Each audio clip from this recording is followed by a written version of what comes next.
Good morning बच्चों। स्वागत है आप सभी का हमारे क्लास में। आज हम लोग कक्षा 9 भाग 1 स्पर्श अध्याय 2 का क्वेश्चन आंसर सॉल्व करेंगे। तो आइए देखते हैं हम लोग मौखिक प्रश्न। मौखिक प्रश्न में दिया हुआ है, निम्नलिखित प्रश्नों के उत्तर 1-2 पंक्तियों में दीजिए, यानी कि 1-2 लाइन में देना है। क्वेश्चन नंबर 1 है, अग्रिम दल का नेतृत्व कौन कर रहा था? आंसर, अग्रिम दल का नेतृत्व उपनेता प्रेमचंद्र कर रहे थे। क्वेश्चन नंबर 2 है, लेखिका को सागरमाथा नाम क्यों अच्छा लगा? आंसर, सागरमाथा का तात्पर्य है समुद्र का माथा, अर्थात सबसे ऊंचा स्थान। हिमालय के सबसे ऊंची चोटी हिमालय के सबसे ऊंचे पर्वत को सागरमाथा कहना पूरी तरह सार्थक था, इसलिए लेखिका को यह नाम अच्छा लगा। क्वेश्चन नंबर 3, लेखिका को ध्वज जैसा क्या लगा? आंसर है, नमचे बाजार से एवरेस्ट की ओर देखने पर लेखिका को एक भारी बर्फ का बड़ा पुल दिखाई दिया, जो पर्वत शिखर पर लहराता एक ध्वज सा प्रतीत हुआ। क्वेश्चन नंबर 4, हिमस्खलन से कितने लोगों की मृत्यु हुई और कितने घायल हुए? आंसर, हिमस्खलन से 16 शेर्पा कुलियों में से एक की मृत्यु हो गई और 4 घायल हो गए। क्वेश्चन नंबर 5, मृत्यु के अवसाद को देखकर कर्नल खुल्लर ने क्या कहा? आंसर, मृत्यु के अवसाद को देखकर कर्नल खुल्लर ने कहा कि एवरेस्ट जैसा महान अभियान में खतरों को और कभी कभी तो मृत्यु भी आदमी को सहज रूप से स्वीकार करनी चाहिए। क्वेश्चन नंबर 6, रसोई सहायक की मृत्यु कैसे हुई? आंसर, बेस तक पहुंचने से पहले रसोई सहायक की मृत्यु पर्वतों की जलवायु अनुकूलन न होने के कारण हो गई थी। क्वेश्चन नंबर 7 है, कैंप 4 कहाँ और कब लगाया गया? आंसर, कैंप 4 साउथ पोल पहुंचकर 24 अप्रैल को 7900 मीटर की ऊंचाई पर लगाया गया। क्वेश्चन नंबर 8 है, लेखिका ने शेर्पा कुली को अपना परिचय किस तरह दिया? आंसर, लेखिका ने शेर्पा कुली को अपना परिचय यह कहकर दिया कि वह बिल्कुल ही नौसिखिया है और एवरेस्ट उसका पहला अभियान है। क्वेश्चन नंबर 9, लेखिका की सफलता पर कर्नल खुल्लर ने उसे किन शब्दों में बधाई दी? आंसर, लेखिका की सफलता पर कर्नल खुल्लर ने बधाई देते हुए कहा कि मैं तुम्हारी इस अनूठी उपलब्धि के लिए तुम्हारे माता पिता को बधाई देना चाहूँगा। अब हम लोग देखेंगे लिखित प्रश्न, यानी कि निम्नलिखित प्रश्नों के उत्तर 25 से 30 शब्दों में देना है। क्वेश्चन नंबर 1 है, नज़दीक से एवरेस्ट को देखकर लेखिका को कैसा लगा? आंसर, लेखिका ने नमचे बाजार पहुंचकर पहली बार एवरेस्ट को नज़दीक से देखा। एवरेस्ट पर एक भारी बर्फ का फूल, जिसे प्लूम कहा जाता था, ठीक, फूल देखा, जो पर्वत शिखर पर लहराता एक ध्वज सा लग रहा था। इसे देखकर वह उसके प्रति विचित्र रूप से आकर्षित थी। Question number 2, doctor Meenu Mehta ने क्या जानकारियां दी? तो डॉक्टर मीनू मेहता ने लेखिका वाले दल को एल्युमिनियम की सीढ़ियों से अस्थायी पुलों का बनना, लट्ठों और रस्सियों का उपयोग, बर्फ की आड़ी तिरछी दीवारों पर रस्सियों को बांधना और अग्रिम दल के अभियांत्रिकी कार्यों के बारे में जानकारियां दी।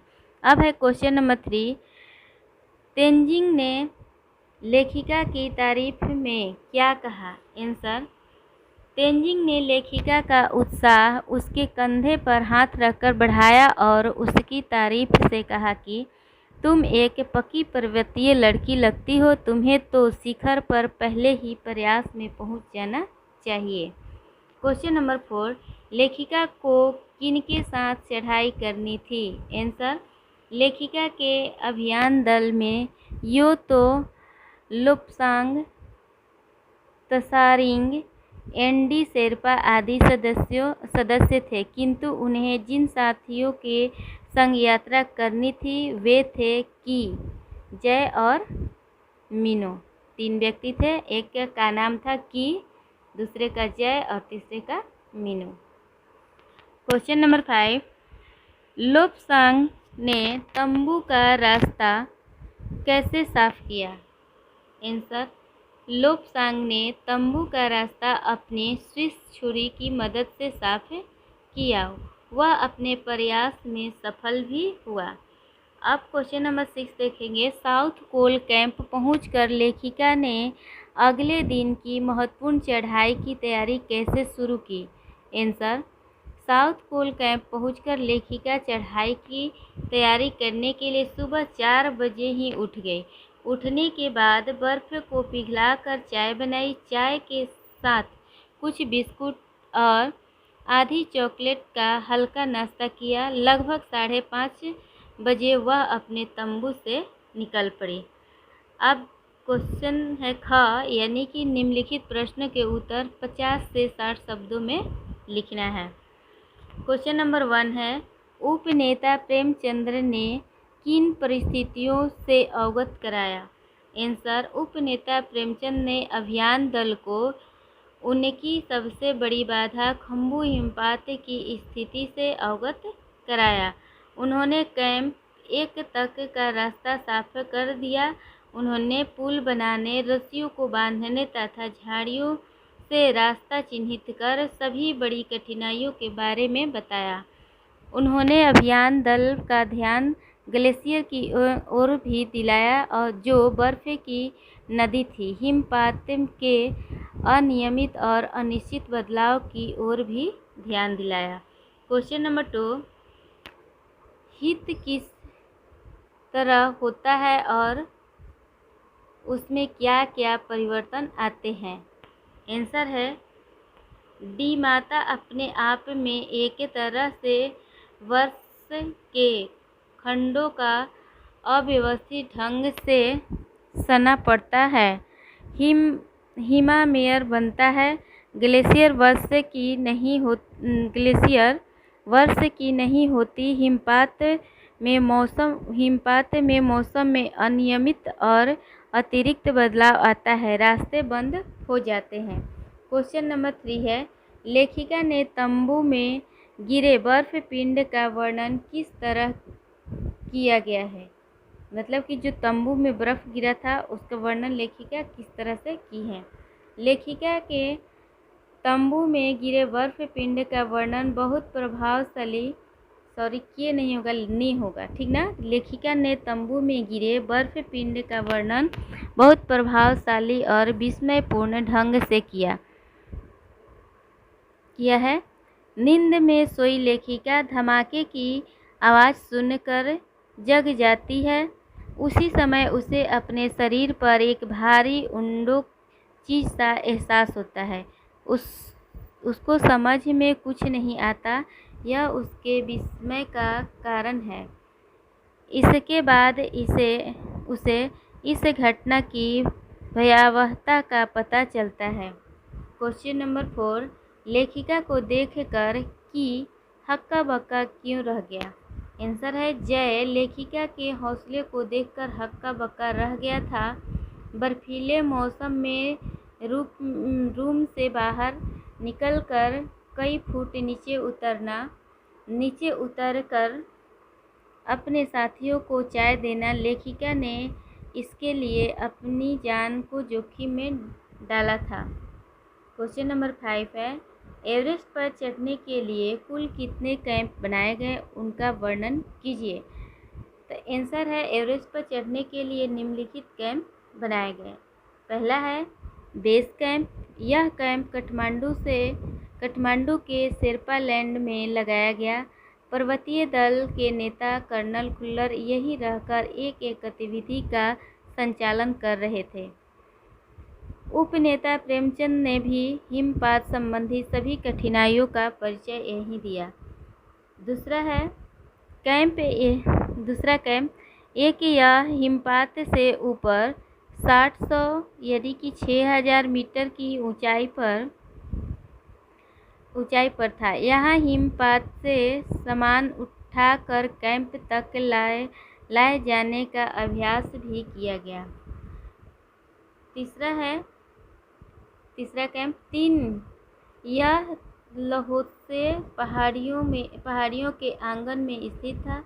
यही नायलॉन के कैंपों में लेखिका और उसके साथी सोए थे कि एक हिमखंड उन पर आ गिरा था। चौथा है कैंप 4, यह समुद्र तट से 7900 मीटर की ऊंचाई पर स्थित था। यहीं से साउथ कैंप और शिखर कैंप के लिए चढ़ाई की गई। पांचवा है साउथ कोल कैंप, यहीं से अंतिम दिन की चढ़ाई शुरू हुई। छठा है शिखर कैंप, यह पर्वत की सर्वोच्च चोटी से ठीक नीचे स्थित था। चोटी पर चढ़ने से पहले यही आराम करके चाय पान किया गया। ठीक। क्वेश्चन नंबर 6 है, चढ़ाई के समय एवरेस्ट की चोटी की स्थिति कैसी थी? आंसर, चढ़ाई के समय एवरेस्ट की चोटी का स्थिति बहुत ही डरावनी और संकरी थी। एवरेस्ट शंकु की चोटी पर इतनी जगह नहीं थी कि 2 व्यक्ति साथ साथ खड़े हो सके। चारों तरफ हजारों मीटर लंबी सीधी ढलान थी। इस स्थिति में अपने आप को सुरक्षित महसूस करना सबसे कठिन था। क्वेश्चन नंबर 7 है, सम्मिलित अभियान में सहयोग एवं सहायता की भावना का परिचय बच्ची के किस कार्य से मिलता है? आंसर, साउथ कोल कैंप पहुंचने के बाद जब लेखिका ने अपने दल के दूसरे सदस्यों की मदद करने का निश्चय किया, तब हमें बचेंद्री के सहयोग और सहायता की भावना का परिचय मिला। दल के दूसरे सदस्यों का सहयोग करने के लिए उसने बर्फीले तूफान का भी परवाह नहीं की। उसने अपनी जान का जोखिम उठाया। तो आज के लिए इतना ही। इसमें और जो क्वेश्चन का आंसर बाकी रह गया है उसको हम लोग दूसरे क्लास में करेंगे। तो आज के लिए इतना ही। तब तक के लिए धन्यवाद।